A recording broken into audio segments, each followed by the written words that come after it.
अस्सलाम वालेकुम, मेरा नाम अबरार है। जैसा कि आप लोग जानते होंगे, हमारे मेन चैनल लर्न विद ज़िल्ली के ऊपर हमारा एसईओ का कोर्स चल रहा है और उस एसईओ के कोर्स में मैंने आपको रिकमेंड किया था कि हमारे इस चैनल को सब्सक्राइब करें। यहाँ पर आप लोगों को सर्च रैंकिंग सिग्नल्स के ऊपर डिटेल्ड वीडियो मिलेंगी। तो ये हमारी सर्च रैंकिंग सिग्नल के ऊपर वीडियो है, जिसके ऊपर कोई 2 या 3 लेक्चर्स आएंगे और ये प्री रिकॉर्डेड हैं। इसकी क्वालिटी थोड़ी सी लो हो सकती है, आप इसमें ओनली समझने की कोशिश करें हम कौन से कॉन्सेप्ट क्लियर करवा रहे हैं। तो चलें, अब नेक्स्ट आप सर्च रैंकिंग सिग्नल्स को सीखना स्टार्ट करें और उसके बाद कमेंट्स में अपना फीडबैक ज़रूर दें।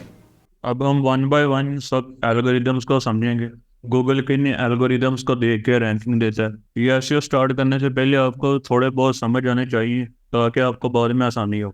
जो हमारी एसईओ होती है वो प्रैक्टिकल से ज़्यादा उसकी स्ट्रेटजी को समझना ज़रूरी है। आपकी स्ट्रेटजी जितनी अच्छी होगी आप उतनी अच्छी एसईओ कर सकते हैं। और स्ट्रेटजी को समझने के लिए सबसे पहले आपको रैंकिंग सिग्नल्स को समझना पड़ेगा। जैसे कि मैं पहले भी बता चुका हूँ, रैंकिंग सिग्नल्स होते हैं एल्गोरिदम। एल्गोरिदम का वर्ड आपने बहुत जगह पे पहले भी सुना होगा। जैसे मैंने वो एक्सप्लेन किया था ना आपको कि सिचुएशन के हिसाब से रैंकिंग देते हैं। जैसे हमने एग्जांपल ली थी पाक वर्सेस इंडिया। अगर तो नॉर्मल डेज में फिर ये मोस्टली क्रिकेट के हमें रिजल्ट दिखाएगा यहाँ पे। अगर तो कोई दोनों कंट्रीज में कोई कन्फ्लिक्ट चल रही है, कोई वार की सिचुएशन चल रही है, कोई भी ऐसा इशू चल रहा है, तो ये हमें फिर उसकी न्यूज़ देगा क्योंकि उस टाइम वो ज़रूरी है। अगर इसी तरीके से लगा लें किसी कंट्री में फ्लड चल रहा है, जब कोई बंदा उस इलाके से कोई क्यूरी करेगा, कोई भी वो क्यूरी करेगा, तो गूगल सबसे पहले उसे प्रेफर करेगा। अगर उसकी क्यूरी के रिलेटेड वो फ्लड के बारे में जानना चाह रहा है तो वो सबसे पहले उसे वो बताएगा। तो वो सारी चीज़ें आगे हैं, इसमें हम उसे वन बाय वन समझेंगे। हम ऑफिशियली गूगल की साइट से ही हम इसलिए समझ रहे हैं क्योंकि हमें रेलिवेंट डाटा मिले। ये जिन्होंने बनाए, अगर हम उनकी साइट से डाटा पढ़ेंगे तो वो ज़्यादा बेस्ट, बजाय हम किसी थर्ड पार्टी बंदे से या थर्ड पार्टी साइट से समझे। तो यहाँ पे सबसे पहले हेडिंग दी है इन्होंने, a guide to Google search ranking systems. और यहाँ पे इन्होंने सबसे पहले लिखा है Google uses automated ranking signals. Automated का वर्ड इसलिए आया क्योंकि ये एआई के थ्रू वर्क करते हैं, यानी कि आर्टिफिशियल इंटेलिजेंस के थ्रू ये ऑटोमेटिकली वर्क करते हैं। तो पहले ऐसे नहीं होता था, जब एआई इतना कॉमन नहीं था, आज से 5-6 साल पहले। तो उस टाइम क्या होता था, गूगल के 2000 से ज़्यादा एल्गोरिदम थे, यानी कि 2000 से ज़्यादा एल्गोरिदम जो रैंकिंग के लिए काम करते थे। लेकिन जब से इन्होंने एआई शुरू किया, ये जो बर्ड है ना, बर्ड एआई के ऊपर काम करता है ये वाला। तो जब से इन्होंने ये बर्ड स्टार्ट किया उसके बाद इन्होंने काफ़ी रिड्यूस कर लिया अपने एल्गोरिदम। और ये जितने इस टाइम इनके एल्गोरिदम्स हैं, आई थिंक 23 हैं। कहाँ पे 1000, कहाँ पे 23, यानी कि इन ये सारी एआई के ऊपर है। इन्होंने मर्ज कर दिया काफ़ी। जो एक छोटा छोटा टास्क करते थे ना, तो उनको इसने मर्ज कर दिया एआई ने। अब भी जो बिंग है ना, माइक्रोसॉफ्ट का बिंग, वो पिछले साल उसने एआई के ऊपर ट्रांसफर किया अपने आप को। उसके 2000 से ज्यादा थे रैंकिंग फैक्टर या रैंकिंग सिग्नल्स। नेक्स्ट यहाँ पे लिखा है look at many factors and signals about hundreds of billions of web pages and other content in our search index to present the most relevant useful results all in fraction of a second. बातें सारी वही हैं जो मैं आपको बता चुका हूँ। यानी कि वो कह रहा है कि हम हंड्रेड्स और बिलियंस इतने रिजल्ट्स होते हैं एक कीवर्ड के अगेंस्ट। जैसे यहाँ पे मैं टाइप करता हूँ, आप जब भी सर्च करते हैं तो ऊपर आता है ना इतने बिलियन रिजल्ट्स इतने सेकंड में दिखाए। तो वही चीज़ उन्होंने वहाँ पे लिखी हुई है कि हम आपको मिलियन और बिलियन इतने रिजल्ट्स में से जो मोस्ट रेलिवेंट रिजल्ट है वो हम सेकंड्स में दिखाते हैं आपको अपने एल्गोरिदम्स का यूज़ करके। यहाँ से आप अंदाज़ा लगा सकते हैं कितने सारे रिजल्ट्स में से इन्होंने ओनली 0.39 सेकेंड्स जी नैनो सेकेंड्स में उन्होंने हमें रेलिवेंट रिजल्ट दिखाए। और ये सारा काम किसने किया है, इनके जो ऑटोमेटेड आर्टिफिशियल इंटेलिजेंस के थ्रू रन करते हैं एल्गोरिदम, उन्होंने हमें मोस्ट रेलिवेंट जो रिजल्ट्स हैं वो दिखाए। डायरेक्ट अब हम चलते हैं सबसे पहले रैंकिंग सिग्नल की तरफ। उसका नाम बर्ट है और ये इसकी शॉर्ट फॉर्म है bi directional encoder representation from transformers. ये बर्ट की फुल फॉर्म बर्ट। उसके बाद is an AI system Google uses that allows us to understand how combination of words express different meanings and intent. तो इसका मतलब ये हुआ ये वाला एआई सिस्टम गूगल को मदद करता है वर्ड्स के कम्बिनेशन का मतलब ये है, जैसे ये देखें, ये वर्ड्स के साथ वर्ड्स लिखे हुए हैं। अब आम बंदा पढ़ेगा उसे तो पता चल जाएगा, हम पढ़ेंगे हमें तो पता चल जाएगा कि ये कम्बिनेशन क्यों यूज़ किया गया है। जैसे ग्रामर में कुछ ऐसे वर्ड्स होते हैं जिनके दो मतलब होते हैं। अब देखें जैसे एक टू, एक टी डबल ओ टू, तो हम दोनों के मतलब डिफरेंस हैं लेकिन वो पढ़ने में एक जैसे हैं। हम तो समझ जाएंगे लेकिन कंप्यूटर सिस्टम कैसे समझेगा। जैसे मैं आपको पहले बता रहा था कि कीवर्ड्स की बहुत ज़्यादा वैल्यू होती थी, लोग कीवर्ड स्टफिंग करते थे क्योंकि सर्च इंजन समझ नहीं पाता था कंटेंट को। जब सर्च इंजन समझ नहीं पाता था तो तब वो क्या करता था, वो जिसने उस कीवर्ड के अगेंस्ट कंटेंट लिखा है, यानी कि एक यूज़र क्यूरी कर रहा है best downloader for Android software, तो तब के टाइम गूगल क्या करता था या कोई भी सर्च इंजन, जिस बंदे ने इस कीवर्ड को बार बार यूज़ किया ना अपने कंटेंट में, जितनी बार यूज़ किया है वो उसे रैंक कर देता था। क्योंकि तब उसके पास इतनी कैपेबिलिटी नहीं थी कि वो समझ सके कि इसमें बात कौन सी हो रही है आर्टिकल में। तो उसके बाद जब इन्होंने बर्ट डेवलप किया, बर्ट के बारे में हम मज़ीद डिटेल से भी पढ़ना चाहेंगे तो यहाँ हमने ओपन लिंक की न्यू टैब करके यहाँ बर्ट के बारे में सारा पढ़ लेना है। तो ये वाला जो रैंकिंग सिग्नल है, अब इसका काम क्या है, यहाँ पे ये जो पैराग्राफ लिखा हुआ है, अब इस पैराग्राफ में you can also visit our how search engine work site to understand how our ranking systems combined with other processes work together. यानी कि ये ऐसे वर्ड टू वर्ड कॉम्बिनेशन बना के समझेगा कि उस पैराग्राफ में लिखा क्या है, उस पूरी जी उसे, यानी कि वर्ड टू वर्ड कॉम्बिनेशन बनाता जाएगा आगे आगे और समझता जाएगा कि पैराग्राफ में है क्या। तो इसकी मदद से ही गूगल समझ पाता है कि इस कंटेंट में लिखा गया होगा। यानी कि अब आपके सर्च इंजन समझ लेते हैं कि हमने कंटेंट में लिखा गया है, तो पहले ये नहीं समझ सकते थे। जैसे पहले मैं आपको एग्जांपल दे रहा था वो कीवर्ड्स वाली, लोगों ने कीवर्ड स्टफिंग करना स्टार्ट कर दी, ब्लैक हैट टेक्निक्स यूज़ करना स्टार्ट कर दी, क्योंकि तब सर्च इंजन के पास इतनी कैपेबिलिटी नहीं थी कि वो इसे समझ सके। अब उसके पास कैपेबिलिटी है, वो समझ लेता है कि इसने कंटेंट किस टॉपिक के ऊपर लिखा हुआ है। तो बर्ट का काम ये होता है कीवर्ड के कॉम्बिनेशंस को समझना है। और ट्रांसलेशन कर रहा हूँ, मैं ट्रांसलेशन नहीं कर रहा, यानी कि वर्ड कॉम्बिनेशन ये देखे ना यहाँ पे यूज हुआ है, combination of words express different meanings and intent.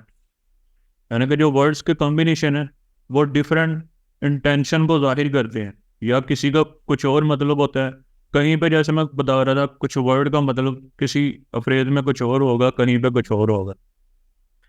तो यही चीज़ वो यहाँ पे हमें बताना चाह रहे हैं कि जो आपके वर्ड्स के कॉम्बिनेशन है वो एक फ्रेज में, यानी कि अगर हम एक फ्रेज में किसी और के बारे में बात करें, हम एप्पल की एग्जांपल दे देते हैं। अब एप्पल देखें एक मशहूर ब्रांड है जो फ़ोन बनाता है, तो दूसरी तरफ एक एप्पल सेब है। अब एक फिक्रे में एक बंदा लिखता है, यानी कि एक फिक्रे में एप्पल आर्ट, तो जो सर्च इंजन है वो देखेगा इस फिक्रे में बात कौन सी हो रही है, यानी कि इस पैराग्राफ में बात हो कौन सी रही है। फिर उस हिसाब से वो समझेगा कि यहाँ पे जो एप्पल है वो खाने वाले एप्पल की बात हो रही है। यानी कि अगर हमने फॉर एग्जांपल एक पैराग्राफ लिखा है बेनिफिट्स ऑफ एप्पल, तो अब बेनिफिट्स ऑफ एप्पल यहाँ से इतनी अकेली इतनी हेडिंग हो, इसमें थोड़ी सी कन्फ्यूज़न तो होगी, थोड़ी सी कन्फ्यूज़न है। यानी कि बेनिफिट्स ऑफ एप्पल जो वो गैजेट्स बनाने वाली कंपनी है उसकी भी बात हो सकती है, फिर बेनिफिट्स ऑफ एप्पल खाने वाले एप्पल की भी हो सकती है। फिर आगे हमने क्या किया, अपने आर्टिकल में हमने एक पैराग्राफ लिखा और उस पैराग्राफ में हम बात कर रहे हैं जो खाने वाला एप्पल है उसके बेनिफिट्स। तो यहाँ पे जो हमारा सर्च इंजन है, जो उसका ये बर्ड सिस्टम है, जब वो उसे पढ़ रहा था, जब समझ रहा था उस पैराग्राफ को, तो उसने देखा कि इसमें जो एप्पल की बात हो रही है वो खाने वाले की हो रही है। और वो उसने कैसे समझा, वर्ड के कॉम्बिनेशन पे। वर्ड के कॉम्बिनेशन का मतलब हमारे पैराग्राफ में बात किस टॉपिक के ऊपर हो रही है।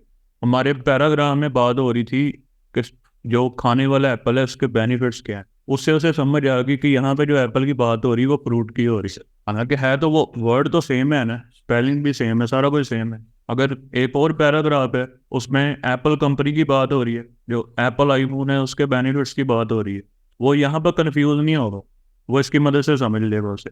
है ना, जब एक बंदा लिख रहा है वो एक किसी स्पेसिफिक टॉपिक के ऊपर लिख रहा है ना, यानी कि हम जिस इंटेंशन से लिख रहे हैं वो हमारी इंटेंशन समझ लेगा कि ये बात क्या करना चाह रहा है। अक्सर होता है ना, कोई बंदा शॉर्ट फॉर्म में बात करता है तो आप समझ जाते हैं कि ये क्या कहना चाह रहा है। अक्सर होता है कि कोई आपको थोड़ी सी बात बताता है, वो ज्यादा छुपाता है, आपको पता चल जाता है ये क्या कह रहा है। आपको वो कैसे पता चला? वो जो उसने आपको हिंट दिया, आपको उसकी इंटेंशन समझ आ गई। तो यहाँ पे वही चीज जो आर्टिफिशियल इंटेलिजेंस है वो यूज करके समझ आता है कि इस पैराग्राफ में क्या लिखा है। मैंने एग्जांपल दी थी आपको एप्पल की। अब एक पैराग्राफ में एप्पल वर्ड लिखा है, वो उसे कैसे समझ आएगा ये कौन से एप्पल की बात हो रही है? उसके आसपास वाले वर्ड से। अब इसी सिस्टम का यूज होता है यूजर को रेलिवेंट रिजल्ट दिखाने के लिए। यहाँ पे भी यूजर सर्च करता है, वो उसकी इंटेंशन को समझ के वो फिर जो उसके रेलिवेंट रिजल्ट है वो दिखाता है यहाँ पे। तो अब वर्ड क्लियर है। वर्ड के बाद नेक्स्ट यहाँ पे crisis information system. Google has developed system to provide helpful and timely informational during times of crisis. यहाँ पे थोड़ा सा समझने की कोशिश करें जो मैंने पिछले लेक्चर में आपको बातें बताई थी। यहाँ पे लिखा है गूगल ने एक सिस्टम डेवलप किया है जो उसे मदद करता है क्राइसिस के टाइम उस टाइम की मालूमात प्रोवाइड करने के लिए। Whether does involve personal crisis situation, natural disaster और other widespread crisis situation. यानी कि किसी भी किस्म के हालात हो सकते हैं इसमें, नेचुरल डिजास्टर हो सकते हैं, कोई भी और हो सकते हैं जो आर्टिफिशियली, उनको वार की सिचुएशन हो सकती है, फाइट की हो सकती है, कोई भी हो सकती है। उसके बाद नेक्स्ट ये दो इन्होंने एक्सप्लेन किए हैं। Personal crisis, our system work to understand when people are seeking information about personal crisis situations to display headlines and content from trusted organization for certain queries related to suicide, poison। अच्छा, यहाँ पे जो बात हो रही है ना वो पर्सनल की ये हो रही है। अगर कोई बंदा सर्च कर रहा है सुसाइड के बारे में, यानी कि वो बंदा सर्च कर रहा है हाउ टू डू सुसाइड, अब गूगल उसे बजाय कोई और चीज़ें दिखाने के, कोई भी और तरह का रिजल्ट वो से दिखाएगा वो जिस इलाके में वो बंदा सर्च कर रहा है। यानी कि अब अगर कोई पाकिस्तान में ये सर्च कर रहा है हाउ टू डू सुसाइड या सुसाइड के बारे में वो सर्च कर रहा है कुछ भी, गूगल उसे सबसे पहले जो हमारे यहाँ कोई ऐसा इदारा या ऑर्गेनाइजेशन जो वर्क करता है इसके रिलेटेड, अगर कोई ये सर्च करता है कोई भी बंदा, उसके अगेंस्ट जो मालूमात स्प्रेड करते हैं, अवेयरनेस करते हैं, वो उनका कॉन्टैक्ट दिखाएगा हमें वहाँ पे। अब सबसे पहली चीज़ गूगल ने इसके रेलिवेंट हमें ज़्यादा यहाँ पे क्यूरीज नहीं दिखाई। ये देखे हेल्प इज़ अवेलेबल, देखे मैंने सर्च कुछ किया वो कुछ दिखा कुछ रहा है। Help is available, speak with someone today, Umang Pakistan, आगे इसके आवर्स लिखे हैं, उसकी off on Eid, holidays, languages Urdu, English and are regional languages Sindhi, Punjabi, Pashto, Balochistani. अब इसने हमें कोई यूएस की क्यों नहीं दिखाई हेल्पलाइन? क्योंकि गूगल का जो सिस्टम था ना, क्राइसिस इंफॉर्मेशन सिस्टम, वो वर्क ऐसे करता है कि लोकली दिखाएगा, वो लोकली कोई हेल्पलाइन दिखाएगा। उसके बाद यहाँ पे कॉल का बटन भी रखा है उसने, ऑफिशियल वेबसाइट भी रखी है। उसके बाद फिर नीचे यहाँ पे मजीद रिजल्ट्स शो होते हैं, ये देखें using a mental health helpline, suicide methods. Next फिर मजीद नॉर्मल जो रिजल्ट्स होते हैं वो आ गए। यानी कि जो क्राइसिस इंफॉर्मेशन सिस्टम था ना उसका काम ये था, ये उसका काम था कि कोई लोकली जो ऑर्गेनाइजेशन है जो इसके रिलेटेड हेल्प कर सकती है उसका हमें कॉन्टैक्ट दिखा दे यहाँ पे। तो पहला रिजल्ट भी इसने हमें उन्हीं का दिखाया है, उमंग का, जिनकी हेल्पलाइन थी। यहाँ पे बस जो नॉर्मल रिजल्ट था वो भी उन्हीं का दिखाया उसने। अच्छा, यहाँ से ना आपको एक और चीज़ समझनी है जो मैं आपको समझाना चाह रहा था पहले भी। जो रैंकिंग है ना वो पहले नहीं दी जाती, यानी कि गूगल पहले रैंकिंग असाइन नहीं करता कि हमने इस बंदे को इस कीवर्ड के अगेंस्ट रैंकिंग दे दी है, अब वर्ल्ड वाइड कहीं पे वो कीवर्ड टाइप होगा उस बंदे को हम रैंक कर देंगे। अब यही कीवर्ड मैंने टाइप किया पाकिस्तान में तो उसने मुझे पाकिस्तान के रिलेटेड रिजल्ट्स दिखाए हैं। ये पाकिस्तान की हेल्पलाइन आई है, फिर ये उन्हीं की साइट आ गई है, ये भी पाकिस्तानी है। उसके बाद फिर ये विकीपीडिया है, ये ऑर्गेनाइजेशन है, ये देखें ये सारे ऑर्गेनाइजेशन आए हैं पहले यहाँ तक। फिर उसके बाद नेशनल इंस्टीट्यूट ऑफ हेल्थ, तो ये आई थिंक यूएस की कोई है साइट, ये उसका है। और उसके बाद ये गवर्नमेंट की साइट आई है, यानी कि सारी उसी के रिलेटेड आई हैं। ये इसमें कोई भी ऐसा आर्टिकल नहीं है जिसमें बताया जाए कि आपने खुदकुशी करनी है, आप ये ट्रिक्स इस्तेमाल करें।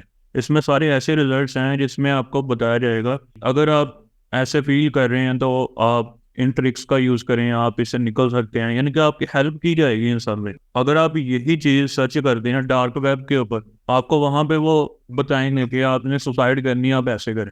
डार्क वेब तो है ही लीगल है ना। तो यहाँ पे ये हम गूगल के ऊपर टाइप कर रहे हैं तो गूगल हमारी हेल्प करने की कोशिश कर रहा है। अब आर्टिकल इसके ऊपर भी होंगे जिसमें शायद हो भी सकता है ना हो, लेकिन हो भी सकते हैं जिसमें बताया गया हो सुसाइड कैसे करते हैं। तो गूगल ने हमें बजाय वो दिखाने के जो उसका क्राइसिस इंफॉर्मेशन सिस्टम एल्गोरिदम था या रैंकिंग सिग्नल था, वो काम उसने किया और उसने हमें ये चीज़ दिखाई है।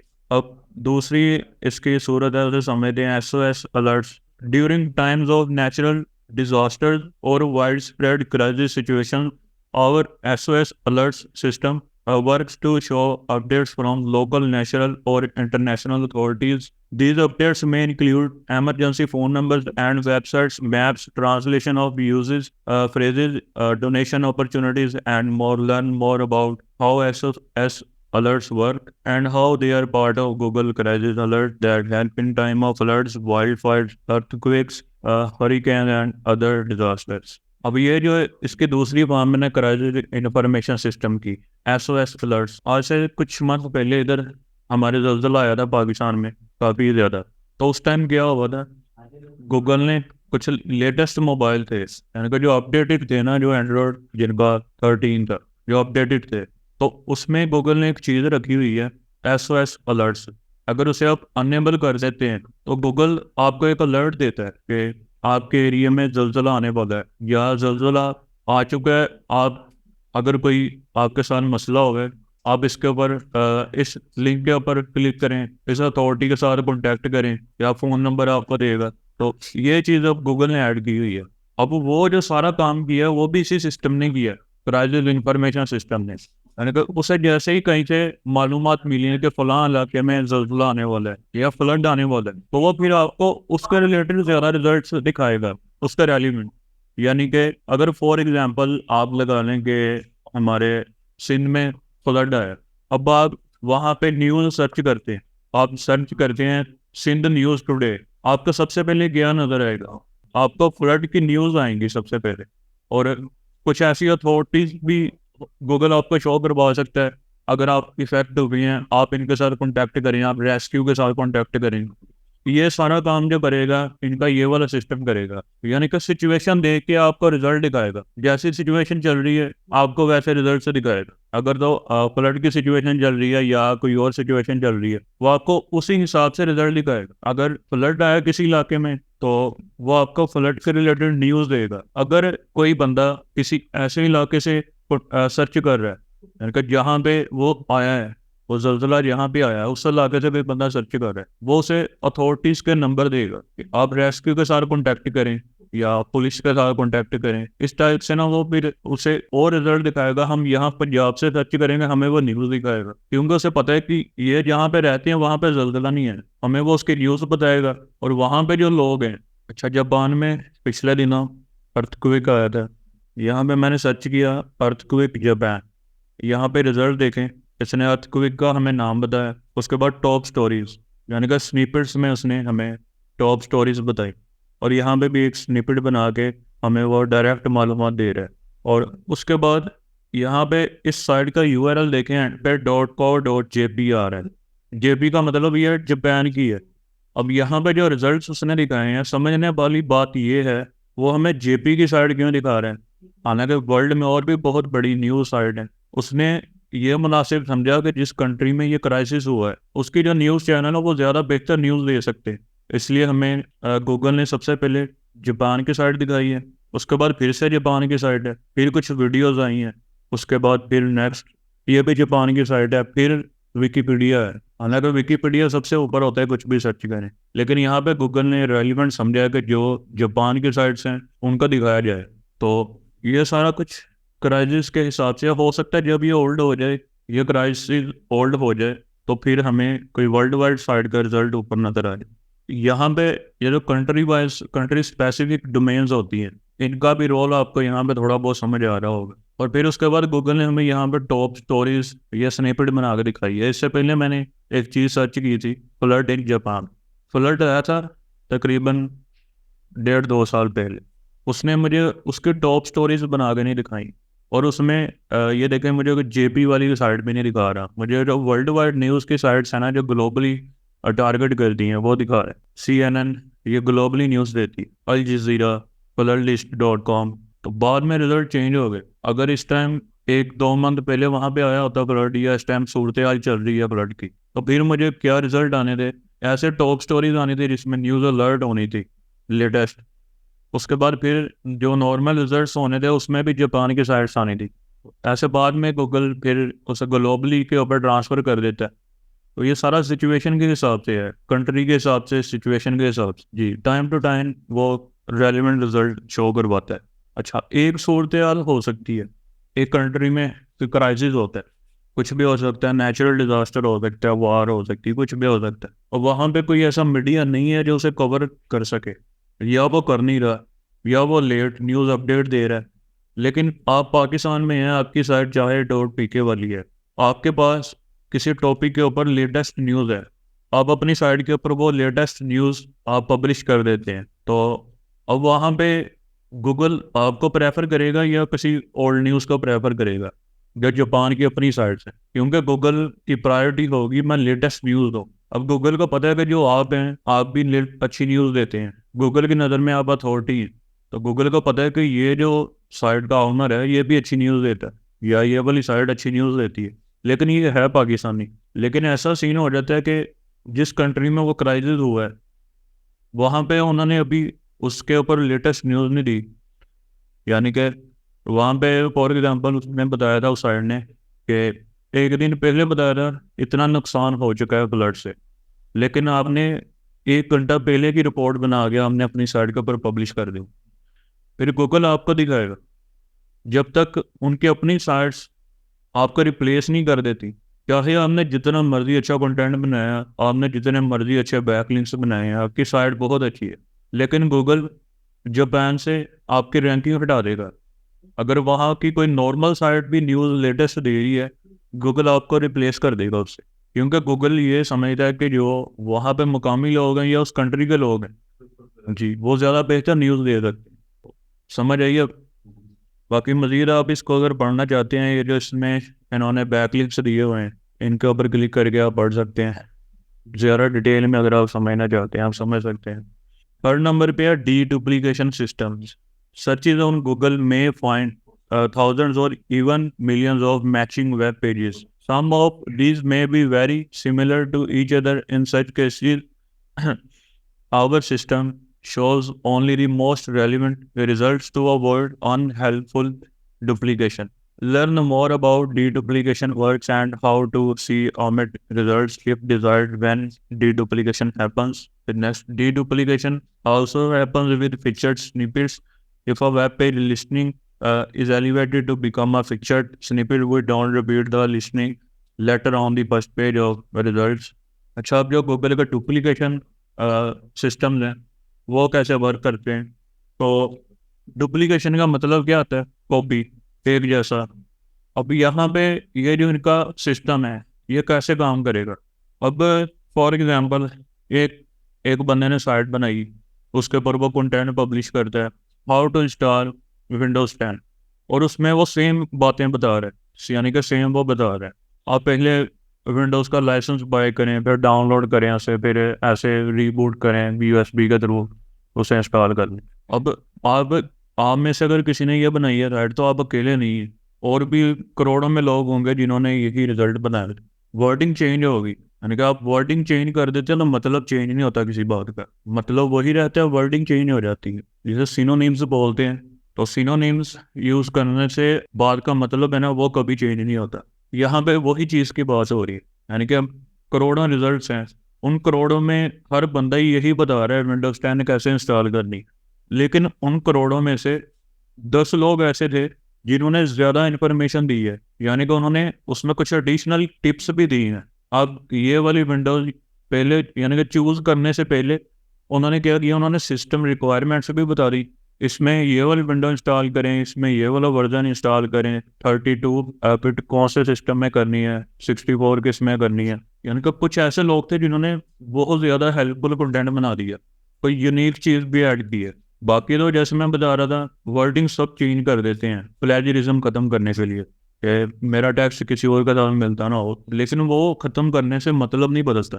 मतलब तो वही है। अब जो गूगल के एल्गोरिथम है, वो क्या चीज़ समझते हैं, वो मतलब समझते हैं। वो वर्डिंग को नहीं देखते, वो मतलब को देखते हैं। तो अब उसमें से जिसने ज़्यादा हेल्पफुल कंटेंट बनाया होगा, यानी कि बाकी सारा तो डुप्लीकेट है, बाकी सारा आपस में मिल रहा है, करोड़ों रिजल्ट्स मिल रहे हैं आपस में, लेकिन चंद एक ऐसे लोग थे जिन्होंने बहुत अच्छे से कंटेंट जनरेट किया, उसमें उन्होंने कुछ एडिशनल चीज़ें ऐड की, कुछ यूनिक चीज़ें ऐड की बाकियों से, तो गूगल वहाँ पे उसे प्रेफर करेगा। और उस चीज़ को करने के लिए जो इनका एल्गोरिदम काम करता है, डी डुप्लीकेशन सिस्टम, ये काम करेगा वहाँ पे।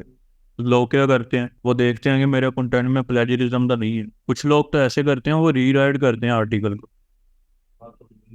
रीराइट वो कैसे करते हैं, या किसी टूल की मदद से, या किसी एक साइट को ओपन करते हैं उसके आर्टिकल को, वहाँ पर देखते हैं कि उसने ऐसे लिखा हुआ है, सर्चेज ऑन गूगल में फाइंड थाउजेंड्स और even millions of matching web pages. वो क्या करेंगे, इसे थोड़ा सा उल्ट पुल्ट करके लिख देंगे, thousands and even millions of similar web pages on Google you can find on Google, ऐसे। अब हम दोनों को अगर ट्रांसलेट करें, मीनिंग तो सेम आएगा इसका, यानी कि इसमें कोई न्यू चीज़ तो नहीं है, ये असल में डुप्लीकेशन है। लोग समझते हैं कि हमारे वर्ड किसी के साथ मैच ना होते हों तो बस चल जाएगा, लेकिन ये असल में ये भी डुप्लीकेशन। तो इसीलिए गूगल बोलते हैं कि आपकी यूनिक चीज़ लेके आएँ, अपने कुछ एक्सपीरियंस ऐड करें उसमें, ताकि गूगल आपको रैंकिंग दे सके। अच्छा, next, exact match domain system. So our ranking systems consider the words in domain names as one of the many factors to determine if content is relevant to a search. However, our exact match domain system works to ensure we don't give too much credit for content posted under domains designed to exactly match particular queries. For example, someone might create a domain name containing the word best places to eat lunch in hopes all those words in the domain name would proper content high in the ranking system. Our system adjusts for this. कुछ याद आया, मैंने आपको domain choose करते वक्त एक चीज़ बताई, don't use keywords in your domain. वही बात हो रही है, सेम वही बात हो रही है। वो कह रहे हैं कि कुछ लोग क्या करते हैं, वो इस उम्मीद पर कि मेरी वेबसाइट की जो नीश है, जो मेरी कैटेगरी है, तो मैं उस कैटेगरी में से कोई कीवर्ड के ऊपर अपनी डोमेन नेम रख लेता हूँ। यहाँ पे उन्होंने एग्जांपल दी है, best places to eat lunch, यानी कि वो यूज़र इस उम्मीद के ऊपर इसी कीवर्ड को अपना डोमेन नेम बना लेता है, best places to eat lunch, कि गूगल मुझे ज़्यादा प्रायोरिटी देगा। कोई इसका रिलेटेड जब सर्च करेगा कौन सी प्लेसेस बेस्ट हैं लंच के लिए, तो गूगल मुझे प्रायोरिटी देगा, मेरी साइट को प्रायोरिटी देगा। तो वो कह रहे हैं कि ये उसकी गलत फहमी है, हम ऐसे नहीं करते। हम हमेशा रेलिवेंसी के देख के ही हम रिजल्ट देते हैं। यानी कि अगर आपकी साइट के ऊपर कंटेंट रेलिवेंट है, हम उसे समझते हैं, हम उसी को देख के आपको रैंकिंग देंगे। हम डोमेन नेम, यानी कि समझ लें, वो डोमेन नेम को कुछ भी नहीं समझते। डोमेन नेम की कोई वैल्यू नहीं है यहाँ पे। यानी कि आपका जो साइट में कंटेंट है ना, जो आपके पेजेस हैं, आपकी पोस्ट हैं, वो उसके अगेंस्ट वो आपको रैंकिंग देगा। आपका एक पेज इस कीवर्ड के अगेंस्ट रेलिवेंट है, आपको इस कीवर्ड के अगेंस्ट वो रैंकिंग दे देगा। लेकिन अगर आपने यही डोमेन नेम रख लिया और जो इसमें आपकी साइट के ऊपर कंटेंट है वो यूज़र की क्यूरीज के अगेंस्ट पूरा नहीं उतर रहा, कंटेंट अच्छा नहीं है, आप एक ही टॉपिक में दो दो बातें किए जा रहे हैं, तो आपको रैंकिंग नहीं मिलेगी। तो गूगल कह रहे हैं आप इसका यूज़ ना करें। तो इनका जो स्पेशल एल्गोरिदम है वो इस चीज़ को रोकता है कि किसी को भी उसके डोमेन नेम के साथ प्रायोरिटी नहीं देनी। इसमें सिंपल सी बात है, समझ आ गई? अच्छा, next, freshness systems. We have various query deserve freshness. Systems are designed to show fresher content for queries where it would be expected.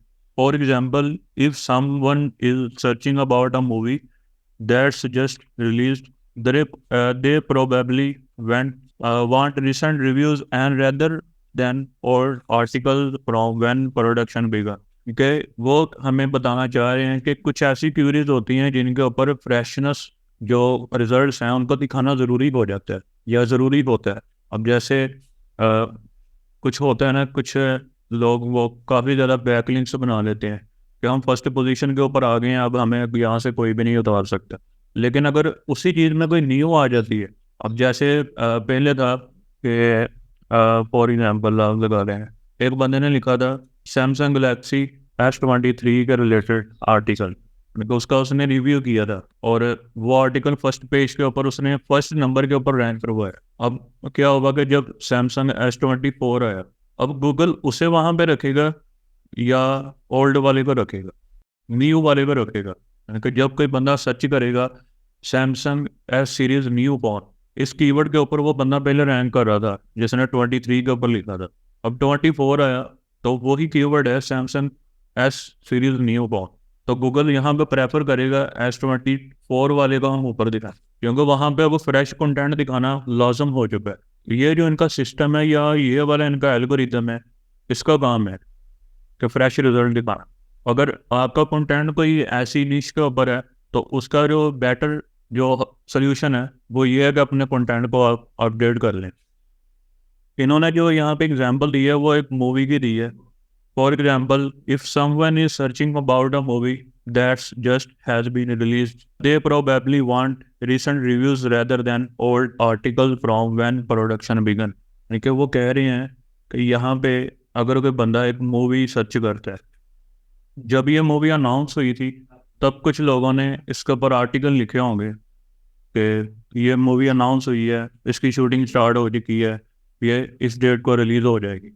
पहले वो रिजल्ट आ रहे थे जब कोई बंदा इसका नाम सर्च करता था, जब ये मूवी रिलीज नहीं हुई थी वो रिजल्ट आ रहे थे। लेकिन अब क्या हुआ, मूवी जब रिलीज हो गई, जब रिलीज हो गई तो फिर कोई बंदा उस मूवी का नाम सर्च करेगा तो वो ये तो नहीं देखना चाहेगा ये मूवी की शूटिंग स्टार्ट हो चुकी है, और वो देखना चाहेगा कि इस मूवी के रिव्यूज़ कैसे हैं। तो फिर गूगल वहाँ पे अपने फ्रेशनेस सिस्टम की मदद से उसे फ्रेश कंटेंट दिखाएगा, ओल्ड वाला डाउन हो जाएगा, फ्रेश वाला आ जाएगा ऊपर। ये एग्जांपल इन्होंने दी थी। यहाँ पे एक और एग्जांपल है, for another example, ordinarily a search for earthquake might bring back material about preparation and sources. However, if an earthquake happened recently, then news articles and fresher content might appear. वो कह रहा है कि अभी एक area उसमें earthquake नहीं आया, आप अर्थक्वेक के बारे में सर्च करते हैं, आपको उससे प्रिवेंशन की टिप्स वगैरह ऐसे आर्टिकल शो करवाए जाएंगे। यानी कि अगर अर्थक्वेक आ जाता है हमने उससे कैसे बचना है, आपको ये टिप्स मिलेंगी। लेकिन अगर अर्थक्वेक आ चुका है, आप फिर वही कीवर्ड सर्च करते हैं, उसके अगेंस्ट आप फिर सर्च करते हैं, तो फिर वो आपको फ्रेशर कंटेंट देगा जिसमें हमने वो ऊपर भी क्राइसिस वाले में देखा है, आपको वो हेल्पलाइन वगैरह देगा। फिर टॉप स्टोरीज वगैरह, जैसे वो ऊपर आया था स्लीपिड आई थी टॉप स्टोरीज, ऐसे वो फ्रेशर आपको फिर कंटेंट दिखाएगा। अब वो जो है ना, जो पहले था कि आपने उससे बचना कैसे है, वो एक टेम्परेरी टाइम के लिए डाउन हो जाएगा। जब वो खतरा टल जाएगा, अगर आ जाता है कहीं पे, वो ओल्ड हो चुका है, 3-4 माह गुजर चुके हैं, ओल्ड हो गया। जो पहले वाले रिजल्ट है ना, उससे हमने बचना कैसे है, उसके अगेंस्ट टिप्स थी, वो फिर से आ जाएंगे रैंकिंग में, क्योंकि अब वो खतरा टल चुका है, ओल्ड वाले दोबारा आ जाएंगे। हेल्पफुल कंटेंट सिस्टम, ये 2022 के अगस्त में आई थिंक लॉन्च हुआ था। तो उस टाइम जितनी भी फेक ब्लॉगिंग थी ना, वो सारी डाउन हो चुकी थी। जो लोग एआई का यूज़ करके आर्टिकल लिख रहे थे, कंटेंट बना रहे थे, उन सब की साइड से डाउन हो गई। जब से ये अपडेट आई थी, HCU इसे बोला जाता था, इसने कह लें अराउंड कोई 70 से 80% जो ब्लॉग्स थे उन सबको इसने डाउन कर दिया। यानी कि इतना इसने इफेक्ट किया। इसमें गूगल ने जो डिमांड की थी वो हेल्पफुल कंटेंट की डिमांड की थी। अब हेल्पफुल कंटेंट क्या है, यानी कि एक यूज़र आर्टिकल पढ़ने आ रहा है, जो मैंने आपको डीडुप्लीकेशन में समझाई बात, हर कोई सेम कंटेंट लिख रहा है, आप कुछ अलग करें।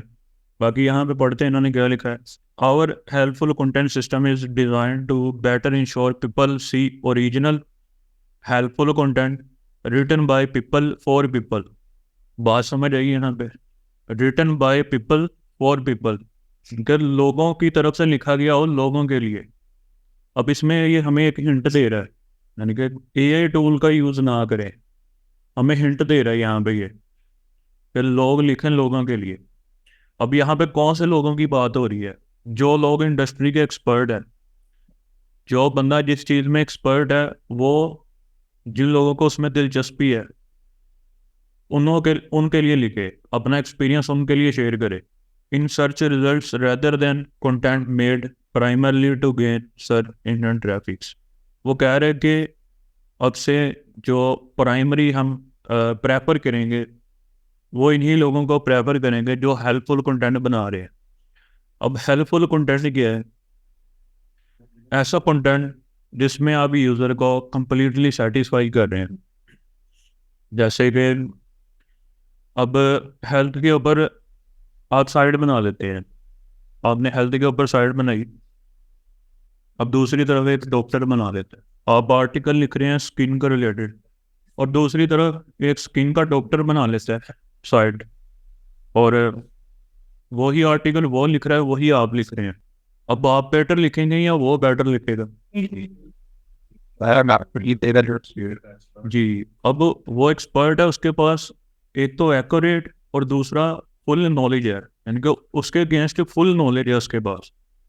अब हमारे पास कितना नॉलेज होगा किसी हेल्थ के टॉपिक के बारे में? हम कहीं पे थोड़ी रिसर्च करते हैं, हमने यूट्यूब वीडियो देखी, हमने गूगल पे ही सर्च किया, हमारे पास उतना ही नॉलेज है। लेकिन अगर कोई बंदा अपनी फील्ड का माहिर है, वो खुद से भी उसमें कुछ लिखेगा, देखो वो ऐसे लिख देगा कि मैंने ये प्रॉब्लम फेस होते देखी अपने मरीजों में, और मैंने अपने मरीजों को ये चीज़ सजेस्ट की, उनकी ये प्रॉब्लम सॉल्व हो गई।